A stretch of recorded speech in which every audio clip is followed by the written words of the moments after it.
हाँ जी, तो प्यारे बच्चों कैसे हैं आप लोग? बढ़िया हैं सभी। देखिए बच्चों, आज का हमारा जो सेशन है इसमें हम डिस्कस करेंगे ग्रुपिंग ऑफ सेल्स। पिछली क्लास जो हमारी हुई उसमें हमने किरचॉफ वोल्टेज लॉ सीखा था, किरचॉफ करंट लॉ सीखा था और व्हीटस्टोन ब्रिज प्रिंसिपल सीखा था, है ना। व्हीटस्टोन ब्रिज प्रिंसिपल के तो अभी हम जो प्रैक्टिकल एप्लीकेशंस हैं, जैसे लेबोरेटरी में जब आप आएंगे स्कूल तो हम लोग डिस्कस करेंगे। लेबोरेटरी में मीटर ब्रिज एक्सपेरिमेंट, है ना, आपके सिलेबस में भी है। Metre bridge is completely based on Wheatstone bridge. ऐसे ही अब तो आपके सिलेबस से हटा दिया गया है, लेकिन पहले एक टॉपिक हुआ करता था 12th क्लास सिलेबस में, पोस्ट ऑफिस बॉक्स, है ना। तो पोस्ट ऑफिस बॉक्स जो है that was also based on Wheatstone bridge principle. तो व्हीटस्टोन ब्रिज के भी काफी एप्लीकेशंस हैं। तो चलिए बेसिकली हमारा जो मतलब इस क्लास में हमारा जो फोकस पॉइंट है वो है कॉम्बिनेशन ऑफ सेल्स या ग्रुपिंग ऑफ सेल्स। हम देखते हैं कि जैसे कुछ एग्जांपल्स हमने किए भी हैं। आपने देखा होगा कि सर्किट में जरूरी नहीं कि हमने एक ही बैटरी या एक ही सेल कनेक्ट कर रखा है ना। एक ही पोटेंशियल सोर्स हम अप्लाई करें एक सर्किट में, ऐसा नहीं है। एक सर्किट की डिफरेंट आर्म्स के, डिफरेंट ब्रांचेस के अक्रॉस डिफरेंट सेल और बैटरीज कनेक्टेड हो सकते हैं। डिफरेंट पोटेंशियल सोर्स हम एक नेटवर्क के डिफरेंट पॉइंट्स पर अप्लाई कर सकते हैं, है ना। तो ये जो सेल्स या बैटरीज हम लोग जो सर्किट में अप्लाई कर रहे हैं, इनका कॉम्बिनेशन, इनका किस तरह का कॉम्बिनेशन बनाया जा सकता है।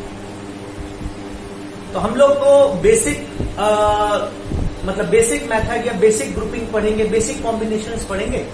बाकी उन्हीं को मिला जुला के, है ना, जो सर्किट में सेल्स हैं या बैटरी है उनका कॉम्बिनेशन, उनकी ग्रुपिंग की जाती है। तो जो बेसिक अरेंजमेंट है, बेसिक कॉम्बिनेशन है जो सेल के बन सकते हैं किसी भी एक गिवन नेटवर्क में, गिवन इलेक्ट्रिकल सर्किट में, वो तो दो हैं। एक सीरीज ग्रुपिंग,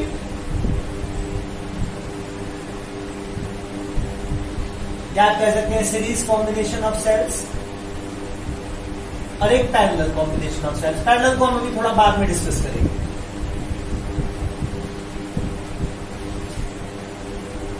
ठीक है। तो सीरीज कॉम्बिनेशन का क्या मतलब है? कब हम कहेंगे कि सेल या बैटरी जो है वो सीरीज अरेंजमेंट में, सीरीज कॉम्बिनेशन में ग्रुप है ना, ऐसा कब कहेंगे?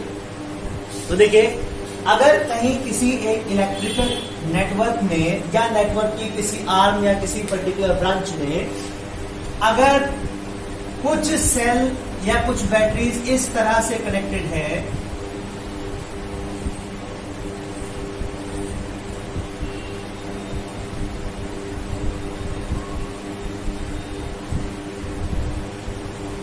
कि एक सेल का नेगेटिव टर्मिनल उसके सक्सीडिंग सेल के पॉजिटिव टर्मिनल से, फिर इसका नेगेटिव टर्मिनल इसके सक्सीडिंग बैटरी के सेल के पॉजिटिव टर्मिनल से, इस तरह से अगर एंड टू एंड कनेक्टेड है बैटरी या सेल, तो ये जो कॉम्बिनेशन है सेल्स का या बैटरीज का, ये सीरीज कॉम्बिनेशन या ये ग्रुपिंग जो है बैटरीज की, सेल्स की सीरीज ग्रुपिंग कहलाएगी।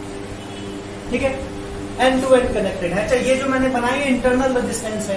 Each and every battery have it's different internal resistance. Internal resistance तो समझते ना, एक सेपरेट टॉपिक हम लोगों ने डिस्कस किया था कि कैसे एक बैटरी के अंदर जब करंट, बैटरी से हम लोग करंट ड्रॉ करते हैं, है ना, और एक्सटर्नल सर्किट में फ्री इलेक्ट्रॉन्स का फ्लो होता है, तो बैटरी के इलेक्ट्रॉन्स के बीच में जो इलेक्ट्रोलाइट है उसके अंदर आयंस का मूवमेंट होता है। तो जो इलेक्ट्रोड्स हैं, इलेक्ट्रोलाइट हैं, वो मिलकर आयंस के मोशन को अपोज करते हैं। तो ये भी अंदर भी चार्ज कैरियर्स का मोशन हो रहा है, तो बैटरी भी इंटरनली करंट के लिए एक रेजिस्टेंस ऑफर करती है, तो इंटरनल रेजिस्टेंस कहलाता है ना। तो ये जो मैंने रेजिस्टेंस ड्रॉ किया, ये हर एक रिस्पेक्टिव बैटरी का, मतलब जैसे ये बैटरी है, मान लो इसका ईएमएफ, इसके टर्मिनल्स का जो पोटेंशियल डिफरेंस है वो E1 है और इसका इंटरनल रेजिस्टेंस R1। इसी तरह से इस सेल का या इस बैटरी का जो टर्मिनल्स का पोटेंशियल डिफरेंस मतलब ईएमएफ है वो E2 है, और मान लीजिए जो रेजिस्टेंस है, इंटरनल रेजिस्टेंस, वो R2 है। इसी तरह से ये E3 इंटरनल रेजिस्टेंस R3, और इसी तरह से मान लीजिए हमने n number of batteries group कर रखी है सीरीज में, सीरीज कॉम्बिनेशन में हमने n बैटरीज लगा रखी है। ये बैटरी nth बैटरी जिसका EMF En है और जिसका इंटरनल रेजिस्टेंस R है, ठीक है।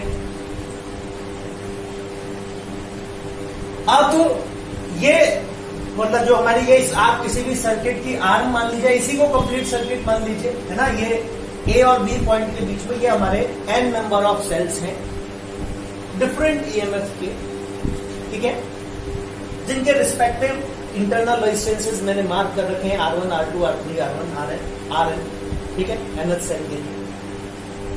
अब इसको हम चाहें तो किसी भी एक्सटर्नल रेजिस्टेंस के अक्रॉस इस कॉम्बिनेशन को हम फेड कर सकते हैं, है ना। मतलब ये हमारा मिलके एक कॉम्बिनेशन बन गया सेल का। इसको एक इक्विवेलेंट सेल की तरह ट्रीट करिए, जिसका इक्विवेलेंट EMF है इक्विवेलेंट, और जिसका इंटरनल रेजिस्टेंस है R, ठीक है। ये जो हमने n number of cells combine किए हैं इन सीरीज, और सीरीज मैंने बताया सीरीज कॉम्बिनेशन कब आएगा, जब प्रीसीडिंग सेल का लोअर पोटेंशियल या हायर पोटेंशियल, है ना। जैसे इस वाले सेल का प्रीसीडिंग सेल का लोअर पोटेंशियल, या इसकी जगह पे हायर पोटेंशियल भी हो सकता था। मान लो इनके पोलैरिटी अपोजिट कर दो, ये वाले पॉजिटिव ये वाले नेगेटिव कर दो, तो उस केस में मैं बता रहा हूं। अभी जैसे मैंने ड्रॉ किया है उसके अकॉर्डिंग, तो अगर एक आपका प्रीसीडिंग सेल का लोअर पोटेंशियल टर्मिनल उसके सक्सीडिंग सेल के हायर पोटेंशियल टर्मिनल के साथ कनेक्टेड है, या आप चाहो तो इसको इस तरह भी बना सकते हो। ये बैटरी को हम ये इस तरह भी कनेक्ट कर सकते थे। तो इसमें आ जाता है कि अगर एक प्रीसीडिंग सेल का हायर पोटेंशियल टर्मिनल उसके सक्सीडिंग सेल के लोअर पोटेंशियल टर्मिनल के साथ कनेक्टेड है, ये भी सीरीज कॉम्बिनेशन होता है, ये भी सीरीज कॉम्बिनेशन है, ठीक है। तो अगर इस तरह से एंड टू एंड कनेक्टेड है सेल या बैटरी सर्किट में, वो जो कॉम्बिनेशन हमारा आएगा वो सीरीज कॉम्बिनेशन कहलाएगा, ठीक है। मान लीजिए जो टोटल करंट ड्रॉ होता है हमारा सर्किट में वो E है, वो सॉरी I है। Total current drawn by the network by the resistance, external resistance R, let us say that to be I, ठीक है। तो हमारा I करंट ड्रॉ हुआ, तो देखिए इसके अक्रॉस भी I करंट फ्लो करेगा। फिर यही I करंट यहां से ये जो हमारा कॉम्बिनेशन है ना, कॉम्बिनेशन के इस एंड पॉइंट से एंटर करेगा, और देखिए ये हमारा लोअर एंड पोटेंशियल, सबसे ये लोअर पोटेंशियल, इस पूरे कॉम्बिनेशन का ये लो पोटेंशियल पॉइंट है, ये हाई पोटेंशियल पॉइंट है मैंने जो ड्रॉ किया है उसके अकॉर्डिंग। क्योंकि अगर हमने इन दोनों टर्मिनल्स को आपस में कनेक्ट कर दिया है ना, तो देखिए इसमें क्या होगा कि यहां से सेल के इस टर्मिनल से इस टर्मिनल तक जाने में पोटेंशियल डिफरेंस आएगा। फिर मान लीजिए रेजिस्टेंस को क्रॉस करेंगे, यहां पर पोटेंशियल डिफरेंस आएगा, फिर यहां पे पोटेंशियल डिफरेंस आएगा। तो जैसे जैसे हम आगे चलते जा रहे हैं पोटेंशियल क्या घटता जा रहा है, कंटिन्यूअसली डिक्रीज होता जा रहा है, potential is dropping while moving from point A to point B.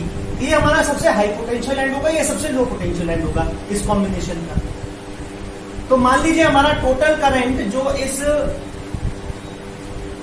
Combination of sales के लोएस्ट टर्मिनल जो होगा, हमारा लोएस्ट पोटेंशियल टर्मिनल जो होगा वहां पे एंटर करेगा, तो सेम वही I करंट Rn के अक्रॉस फ्लो करेगा, सेम वही I करंट जो है Rn-1 रेजिस्टेंस के अक्रॉस फ्लो करेगा, सेम वही करंट जो है R3 के अक्रॉस, वही R2 के अक्रॉस, वही R1 के अक्रॉस। जितना करंट हमारा एक्सटर्नल सर्किट में फ्लो करेगा उतना ही करंट हमारा हर एक बैटरी के इंटरनल रेजिस्टेंस के अक्रॉस फ्लो करेगा।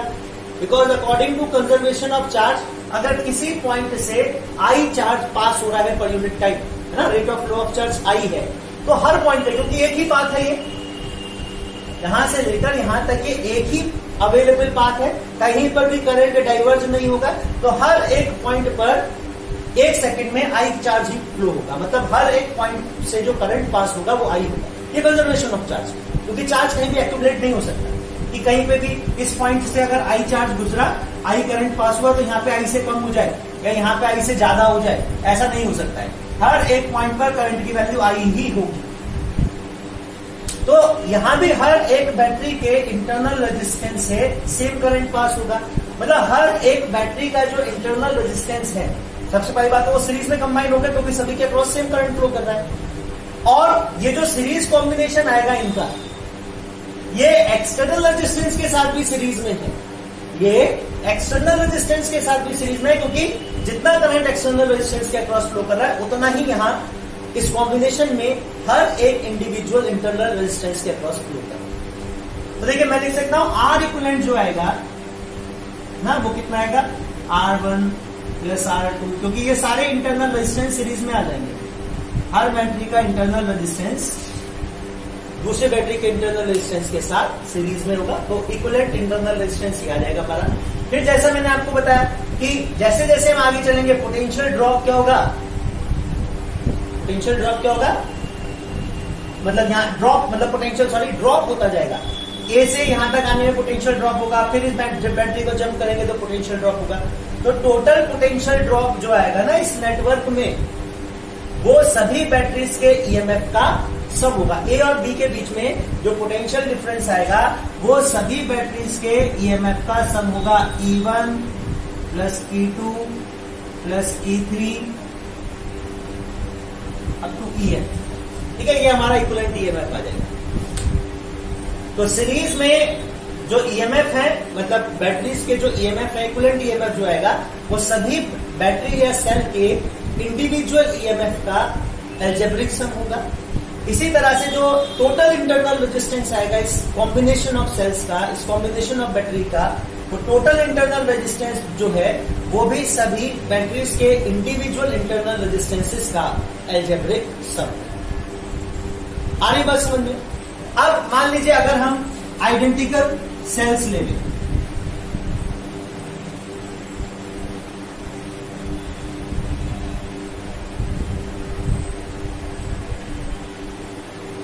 आइडेंटिकल का मतलब क्या है कि हर एक बैटरी के टर्मिनल्स का पोटेंशियल डिफरेंस मतलब ईएमएफ वो बराबर आएगा, कितना, लेटेस्ट से इट टू बी ई, और हर एक बैटरी के इंटरनल रेजिस्टेंस की वैल्यू भी बराबर होगी, लेटेस्ट से दैट टू बी आर। मतलब इस कॉम्बिनेशन ऑफ सेल, इस कॉम्बिनेशन ऑफ बैटरी में हर एक बैटरी आइडेंटिकल है दूसरी बैटरी के, मतलब same EMF same internal resistance. तो उस केस में हमारा इक्विवेलेंट ईएमएफ कितना आ जाएगा? तो आप देखिए E plus E plus E plus E n times E को आप ऐड करिए, कितना आ जाएगा n टाइम्स ऑफ E। इसी तरह से R इक्विवेलेंट कितना आएगा? तो सभी बैटरीज के इंटरनल रेजिस्टेंस बराबर हो जाएंगे अगर आइडेंटिकल है बैटरीज, तो कितना आएगा n R। अगर आइडेंटिकल है तो ये आएगा, आइडेंटिकल नहीं है तो इंडिविजुअली ऐड कर लीजिए सभी के ईएमएफ को और इंटरनल रेजिस्टेंस को। समझ रहे बच्चों? अब देखिए अगर बैटरीज आइडेंटिकल है, if n number of identical batteries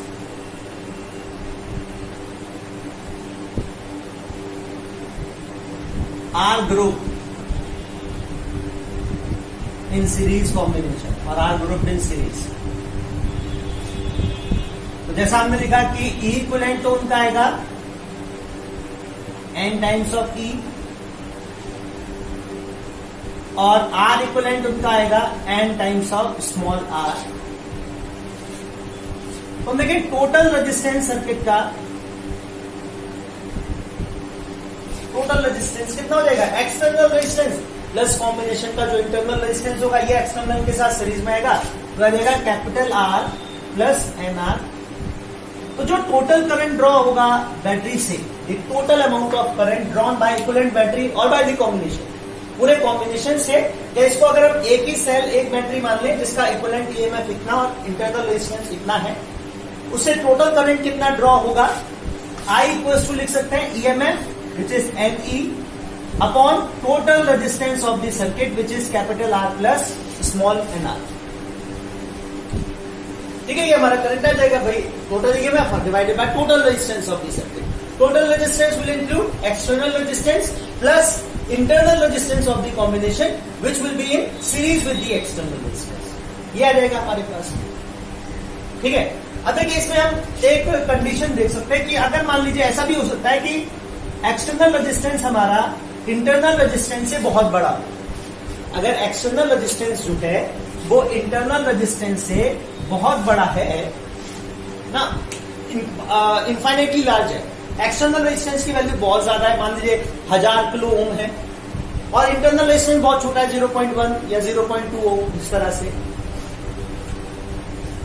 total internal resistance मान लीजिए, या एक बैटरी के इंटरनल रेजिस्टेंस से कंपेयर कर लेते हैं। चलिए एक बैटरी के इंटरनल रेजिस्टेंस से एक्सटर्नल रेजिस्टेंस बहुत ज्यादा है, तो उस केस में क्या आएगा, उस केस में हम अगर कैपिटल आर बहुत बड़ा है तो एनआर को तो इग्नोर कर देंगे कि भाई अगर स्मॉल आर बहुत छोटा है तो स्मॉल एनआर भी बहुत छोटा होगा, है ना।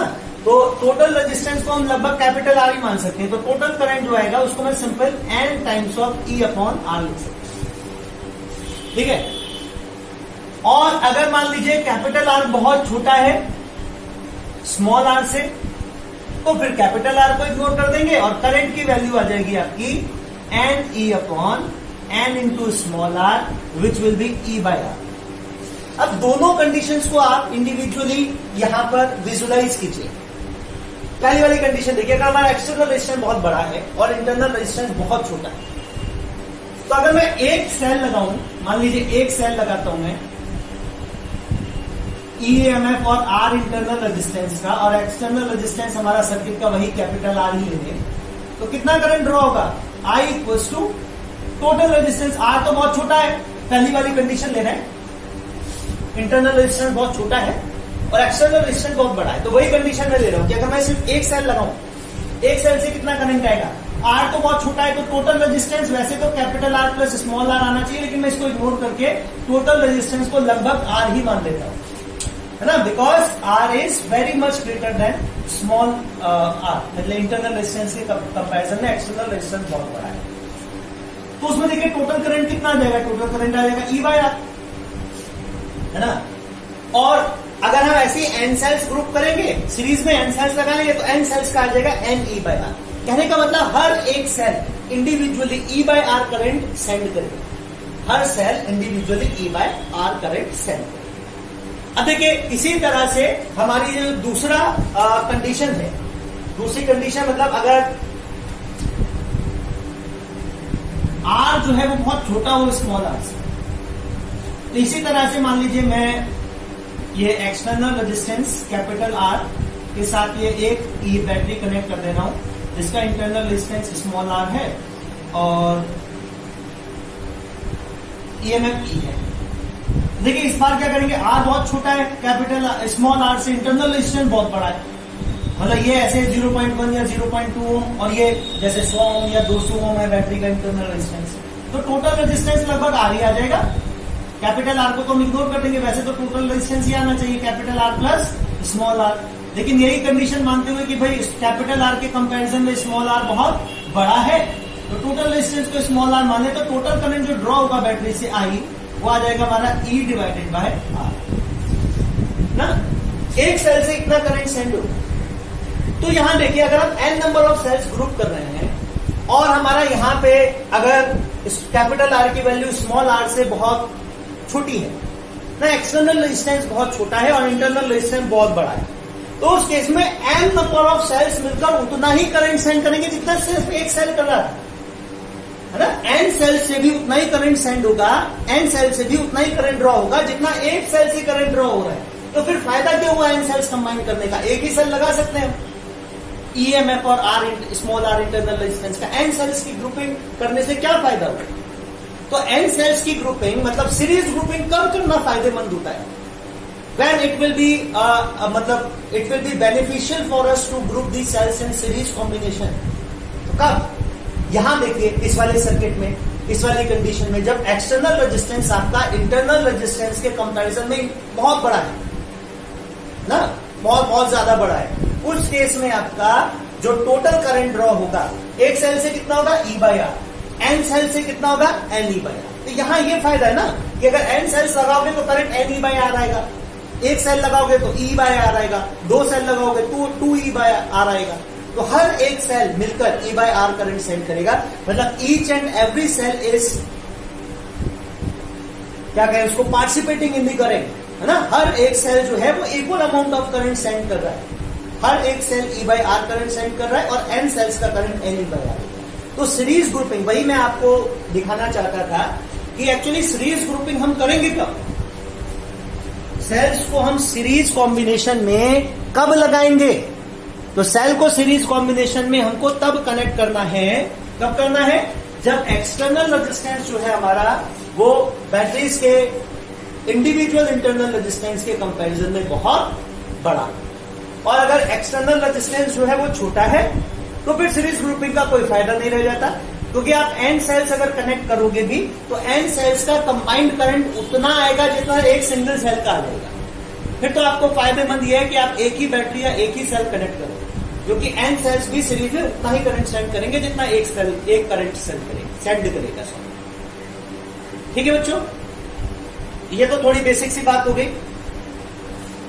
ठीक है, उम्मीद करता हूं ये बात आपकी समझ में आई होगी। रजिस्टर कहां गया हमारा,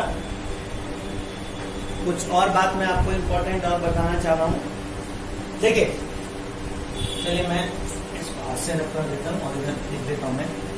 ये बात आप जरा ध्यान से सुनिएगा, इधर जो मैं बताने जा रहा हूं आपको अब, कि अगर हमारे जैसे हमने बात करी N number of batteries, identical batteries जिनका हर एक का ईएमएफ ई और इंटरनल रेजिस्टेंस आर है,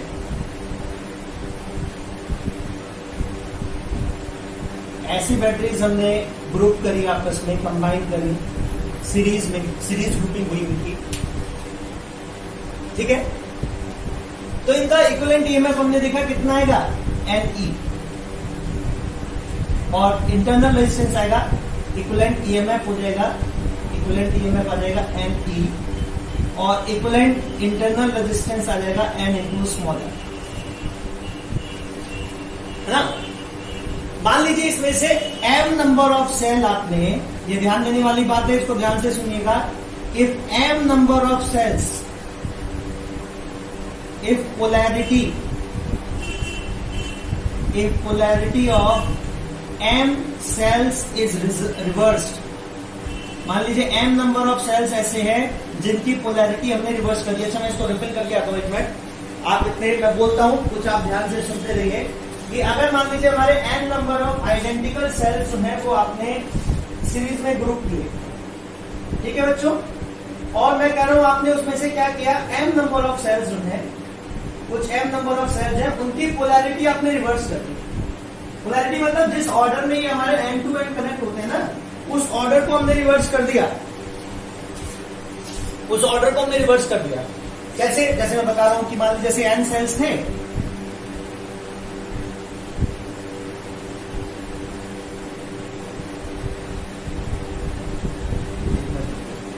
जैसे हमारे n सेल्स थे, और इन n सेल्स में से पोलैरिटी रिवर्स करने का मतलब क्या है, हमने इनको किस ऑर्डर में कनेक्ट किया है कि हर एक सेल के जो पोटेंशियल है उसको अपोजिट पोलैरिटी के पोटेंशियल से कनेक्ट किया है। प्रीसीडिंग सेल का जो टर्मिनल है उसको सक्सीडिंग सेल के अपोजिट पोलैरिटी के टर्मिनल के साथ कनेक्ट किया है। जैसे ये पॉजिटिव, ये नेगेटिव, ये पॉजिटिव के साथ कनेक्ट है, ये नेगेटिव, ये अगले के पॉजिटिव के साथ कनेक्टेड है।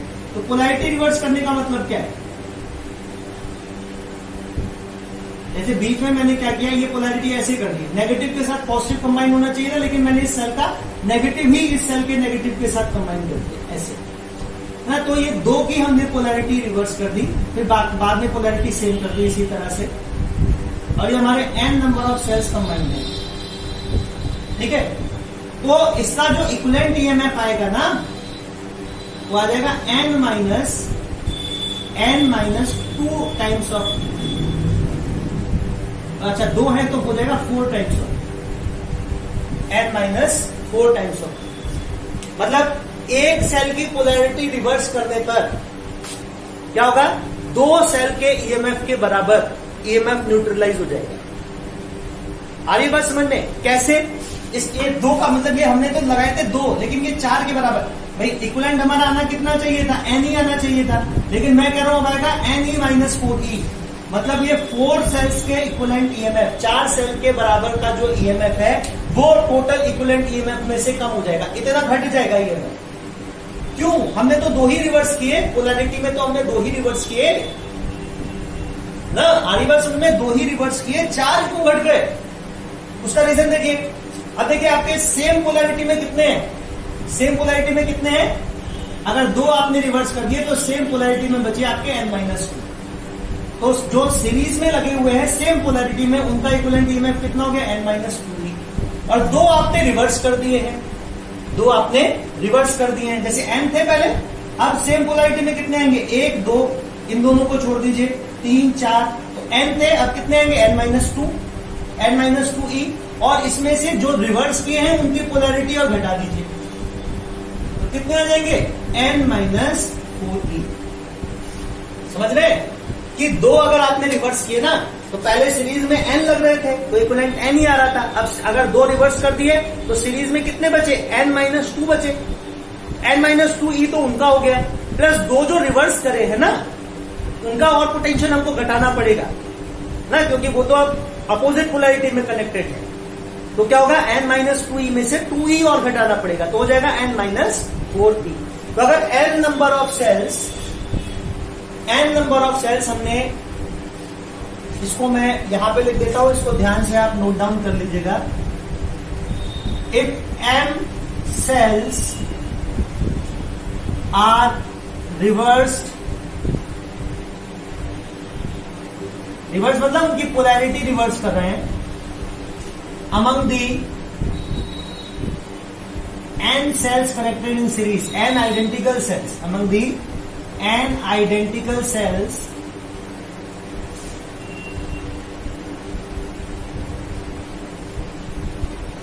connected in series, then उनका जो इक्विवेलेंट आएगा ना, अब जो इक्विवेलेंट ईएमएफ आएगा वो आएगा n माइनस, जो m करे हैं m का डबल आपको कम करना पड़ेगा।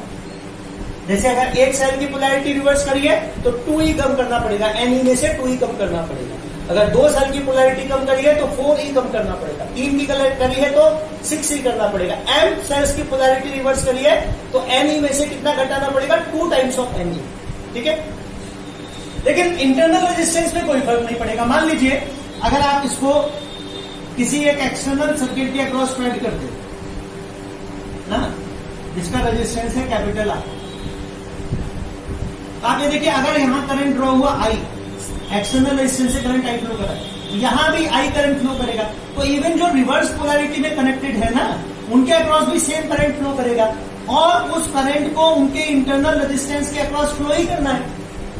तो चाहे तो आप भाई रेजिस्टेंस को तो चाहे आप, जैसे एक रेजिस्टेंस है A to B है ना, ये 2 एंड है उसके, ऐसा थोड़ी है कि अगर करंट इधर फ्लो करेगा तो ये रेजिस्टेंस करंट को अपोज करेगा, इधर से इधर फ्लो कराओगे तो ये अपोज नहीं करेगा, ऐसा थोड़ी ना होता है। रेजिस्टेंस को तो चाहे किसी भी, उसका कोई पॉजिटिव या नेगेटिव नहीं होता है रेजिस्टेंस का, है ना, उसको तो आप किसी भी पोलैरिटी में लगा दो वो सेम बिहेवियर शो करेगा। तो यहां पे भी ये जो भी सेल आपने रिवर्स करे हैं पोलैरिटी में, जिनकी पोलैरिटी रिवर्स करी है, उनके इंटरनल रेजिस्टेंस अभी भी कॉम्बिनेशन के साथ वैसे ही कंबाइन होगा जैसे पहले हो रहा था, है ना। इंटरनल रेजिस्टेंस पे कोई फर्क नहीं पड़ेगा, इंटरनल रेजिस्टेंस का कॉम्बिनेशन अब भी वैसे ही आएगा, मतलब अभी भी इन n नंबर ऑफ सेल्स का इक्विवेलेंट ईएमएफ जो है वो n टाइम्स ऑफ R आएगा। स्टिल अभी भी जो equivalent EMF, equivalent internal resistance आएगा हमारा कॉम्बिनेशन का, वो n टाइम्स ऑफ R के बराबर ही होगा, जबकि हमने m सेल्स, उसमें m सेल्स की पोलैरिटी जो है वो रिवर्स कर दी। रिवर्स करने से, पोलैरिटी रिवर्स करने से जो इंटरनल रेजिस्टेंस है, इंटरनल रेजिस्टेंस का कॉम्बिनेशन है, उस पर कोई फर्क नहीं पड़ता है, वो अभी भी वैसे ही कंबाइन होंगे। ठीक है बच्चों, ठीक है ना। इन सब बातों को आप ध्यान में रखेंगे, बहुत ज्यादा कोई एडवांस्ड बातें मैंने आपको नहीं बताई हैं, बेसिक सी बातें हैं, है ना। 1-2 पॉइंट है, एक तो सिंपल इंडिविजुअल सेल का जो ईएमएफ है वो अलजेब्रिकली ऐड हो जाता है सीरीज कॉम्बिनेशन में, और इक्विवेलेंट रेजिस्टेंस सीरीज में आते हैं तो क्योंकि वो भी अलजेब्रिकली ऐड हो जाता है।